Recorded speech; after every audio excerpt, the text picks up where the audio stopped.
Friends, હવે આપણે જોઈશું એક નવું ચેપ્ટર. એ ચેપ્ટર નંબર 11. શું નામ છે? માપન. એટલે કે તેને ઇંગ્લિશમાં શું કહેવાશે? મેઝ્યુરેશન. શું કહેવાશે? મેઝ્યુરેશન એટલે કે માપન. ચેપ્ટર નંબર 11 માપન એટલે કે મેઝ્યુરેશન. ઓકે ફ્રેન્ડ્સ, હવે ફ્રેન્ડ્સ આપણે જોઈશું માપન ચેપ્ટર. તો ફ્રેન્ડ આ ચેપ્ટરમાં શું છે? તો આ ચેપ્ટરમાં ઘણા બધા સૂત્રો આવશે. તો ફ્રેન્ડ્સ એ બધા તમારે શું કરવાના ખબર છે? એ બધા સૂત્રો તમારે યાદ રાખવાના છે.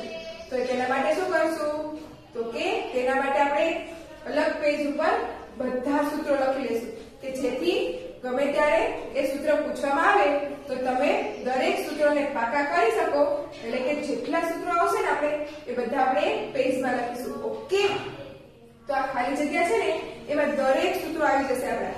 તો ફ્રેન્ડ્સ આ જે સૂત્રો રહ્યા એ બધા તમારે શું કરી લેવાના? એક પેજ ઉપર લખી લેવાના અને શું કરવાના? બધા પાકા કરી લેવાના. ઓકે, કરી લેશો ને બધા પાકા, કે જેથી ગમે ત્યારે તમને સૂત્રો જ્યારે પૂછવાનું એમ થાય, સૂત્રો જ્યારે કોઈ પણ કદાચ એવું થાય કે ભૂલી ગયા ત્યારે શું કરવાનું? તો કે એ પેજ જોઈ લેવાનું કે જેથી તમને બધા સૂત્રો યાદ આવી જાય. ઓકે ફ્રેન્ડ્સ, તો ફ્રેન્ડ્સ હવે આપણે જોઈશું આ ખાલી જગ્યાઓ કે જેમાં દરેક સૂત્રો આવી જાય છે. આ ચેપ્ટરમાં દરેક સૂત્રો આ ખાલી જગ્યાઓમાં આવી જાય છે. ઓકે ફ્રેન્ડ્સ, એટલે કે આપણે આ ખાલી જગ્યા શું કરવાની છે? પાક્કી કરી લેવાની છે. કરી લેશો ને બધા? તો ચાલો હવે જોઈએ આપણે ચેપ્ટર નંબર 11. શું છે? માપન. તો ચાલો જોઈએ એમાં પહેલું કે પ્રત્યેક વિધાન સાચું બને એ રીતે ખાલી જગ્યા પૂરો. એટલે કે આપણે ખાલી જગ્યા પૂરવાની છે. હવે જો આપણને કીધું છે કે પહેલું ચોરસની પરિમિતિ શોધવાનું સૂત્ર, તો કે ખાલી જગ્યા છે. તો ફ્રેન્ડ્સ મેં તમને કીધું હતું ને કે આ ખાલી જગ્યાઓમાં બધા સૂત્રો આવી જશે. તો જો આપણે બધાના સૂત્રો લખવાના છે. તો જો ચોરસની પરિમિતિનું શોધવાનું સૂત્ર શું આવતું? તો કે 4 ગુણ્યા l એટલે કે 4l. પછી બીજું તો કે ચોરસનું ક્ષેત્રફળ શોધવાનું સૂત્ર, તો કે ચોરસનું ક્ષેત્રફળ શોધવાનું સૂત્ર શું આવશે? લંબાઈ ગુણ્યા લંબાઈ. એટલે કે લંબચોરસની પરિમિતિ શોધવી હોય તો શું સૂત્ર? 4l. અને ચોરસનું ક્ષેત્રફળ શોધવું હોય તો લંબાઈ ગુણ્યા લંબાઈ. હવે તેવી જ રીતના લંબચોરસની પરિમિતિ શોધવાનું સૂત્ર શું આવશે? તો કે 2 ગુણ્યા લંબાઈ વત્તા પહોળાઈ. જ્યારે લંબચોરસની પરિમિતિ શોધવી હોય તેનું સૂત્ર શું થશે? 2 ગુણ્યા લંબાઈ વત્તા પહોળાઈ. અને જો લંબચોરસનું ક્ષેત્રફળ શોધવાનું કીધું હોય તો લંબાઈ ગુણ્યા પહોળાઈ. ઓકે, તો હવે લંબચોરસની પરિમિતિ કરવી હોય તો 2 ગુણ્યા લંબાઈ વત્તા પહોળાઈ. અને લંબચોરસનું જો ક્ષેત્રફળ કે તો લંબાઈ ગુણ્યા પહોળાઈ. ઓકે, હવે જોઈએ લંબઘન. હવે લંબઘન આપ્યું હોય તો લંબઘનનું કુલ પૃષ્ઠફળ શોધવાનું સૂત્ર કે તો શું કરવાનું? તો કે 2 કૌંસમાં l વત્તા b વત્તા b વત્તા h વત્તા h વત્તા l. એટલે કે l એટલે કે લંબાઈ, b એટલે કે પહોળાઈ અને h એટલે કે ઊંચાઈ. એટલે કે લંબાઈ ગુણ્યા પહોળાઈ, લંબાઈ ગુણ્યા પહોળાઈ વત્તા પહોળાઈ ગુણ્યા ઊંચાઈ વત્તા તો કે ઊંચાઈ વત્તા લંબાઈ છે. એટલે કે લંબઘનનું જો પૃષ્ઠફળ શોધવાનું સૂત્ર કે તો કે 2 પછી કૌંસમાં l વત્તા b વત્તા b વત્તા h વત્તા l h વત્તા l છે. ઓકે, હવે જો લંબઘનનું પૃષ્ઠફળ શોધવાનું સૂત્ર એ છે તો લંબઘનનું જો ઘનફળ શોધવાનું સૂત્ર કે તો શું આવશે? તો કે લંબાઈ ગુણ્યા પહોળાઈ ગુણ્યા ઊંચાઈ. ઓકે, શું આવશે? લંબઘનનું ઘનફળ શોધવાનું સૂત્ર લંબાઈ ગુણ્યા પહોળાઈ ગુણ્યા ઊંચાઈ. તો ફ્રેન્ડ્સ લંબઘનનું સમજાઈ ગયું. તો હવે આપણે જોઈશું સમઘન. હવે જો સમઘનનું કુલ પૃષ્ઠફળ શોધવાનું સૂત્ર કે તો સમઘનની બાજુઓ કેટલી હોય? તો કે 6 ગુણ્યા લંબાઈનો વર્ગ. એટલે કે સમઘનનું જો કુલ પૃષ્ઠફળ શોધવાનું સૂત્ર શોધવાનું હોય તો શું આવશે? 6l નો વર્ગ. પછી જો 8માં કે સમઘનનું ઘનફળ શોધવાનું સૂત્ર કે સમઘનનું ઘનફળ શોધવાનું સૂત્ર તો શું આવશે? લંબાઈનો ઘન. ઓકે, હવે જોઈએ 9મું. તો તેમાં શું કીધું છે કે નળાકારના પાયાનું ક્ષેત્રફળ શોધવાનું સૂત્ર ખાલી જગ્યા છે. શું કીધું છે? નળાકારના પાયાનું ક્ષેત્રફળ શોધવાનું સૂત્ર તો શું આવશે? પાઈ r નો સ્ક્વેર.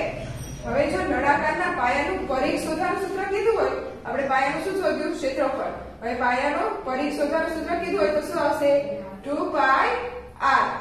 ઓકે ફ્રેન્ડ્સ, પછી તેવી જ રીતના જો નળાકારની વક્ર સપાટીનું ક્ષેત્રફળ શોધવાનું સૂત્ર કીધું હોય ને, નળાકારની વક્ર સપાટીનું ક્ષેત્રફળ તો શું આવશે?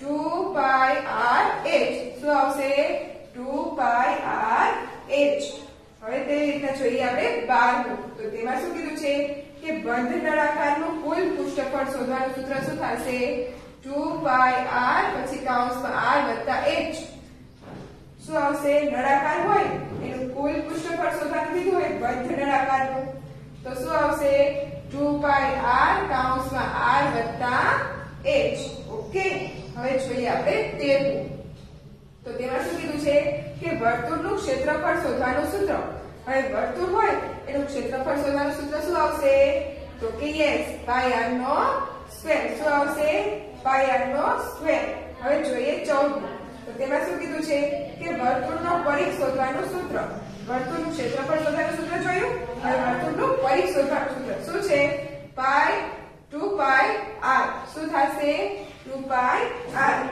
હવે જોઈએ 15 તો 15 માં શું કીધું છે કે ત્રિકોણનું ક્ષેત્રફળ શોધવાનું સૂત્ર હવે ત્રિકોણ છે એનું ક્ષેત્રફળ શોધવાનું સૂત્ર શું થશે તો કે 1/2 ગુણ્યા પાયા પરનો વેગ એટલે કે 1/2 ગુણ્યા પાયો ગુણ્યા વેગ ઓકે હવે જો એમ કીધું હોય કે સમાંતર ચતુષ્કોણનું ક્ષેત્રફળ શોધવાનું સૂત્ર શું કીધું હોય સમાંતર ચતુષ્કોણનું ક્ષેત્રફળ શોધવાનું સૂત્ર તો શું આવશે પાયો ગુણ્યા પાયા પરનો વેગ એટલે કે પાયો ગુણ્યા વેગ હવે તેવી જ રીતના 17 તો તેમાં શું કીધું છે કે સમલંબ ચતુષ્કોણનું ક્ષેત્રફળ શોધવાનું સૂત્ર શું કીધું છે સમલંબ ચતુષ્કોણ કે જેની બધી બાજુઓનો સરવાળો સરખો થાય એટલે કે 1/3 ગુણ્યા સમાંતર બાજુનો સરવાળો ગુણ્યા સમાંતર બાજુ વચ્ચેનું લંબ અંતર શું થશે 1/3 ગુણ્યા સમાંતર બાજુઓનો સરવાળો ગુણ્યા સમાંતર બાજુઓ વચ્ચેનું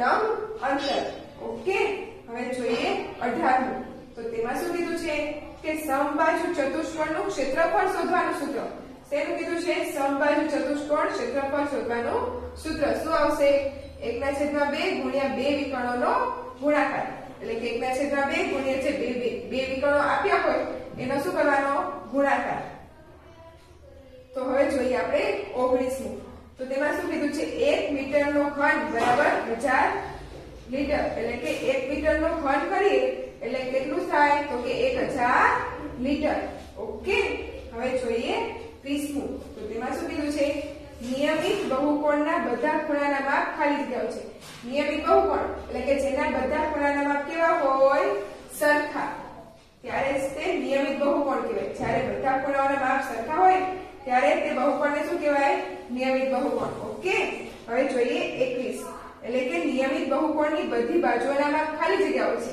હવે શું કીધું છે બધી બાજુઓના માપ કોના તો બહુકોણની બધી બાજુઓના માપ સરખા હોય એટલે કે સરખા હોય ત્યારે તે કેવો કહેવાય નિયમિત એટલે કે નિયમિત બહુકોણની બધી બાજુઓના માપ કેવા હોય સરખા હોય ઓકે હવે જોઈએ આપણે 22મું તો 22માં શું કીધું છે તો કે નિયમિત 22માં કીધું છે નળાકારનું ઘનફળ શોધવાનું સૂત્ર ખાલી જગ્યા છે નળાકારનું શું શોધવાનું ઘનફળ શોધવાનું શું છે પાઈ r નો સ્ક્વેર h એટલે કે પાઈ r નો વર્ગ h છે ઓકે તો ફ્રેન્ડ્સ આમાં જો બધા સૂત્રો આવી ગયા ને મેં તમને કીધું હતું ને કે ખાલી જગ્યામાં દરેક આ ચેપ્ટરના દરેક સૂત્રો આવી જાય છે તો ફ્રેન્ડ્સ શું કરવાનું આપણે તો કે યસ ખાલી જગ્યાઓના જેટલા સૂત્રો આવ્યા છે એ બધા તમારે પ્રોપર એટલે કે સરસ મજાના પાકા કરી લેવાના છે ઓકે કરી લેશો ને તો ચાલો હવે જોઈએ આપણે બીજું તો તેમાં શું કીધું છે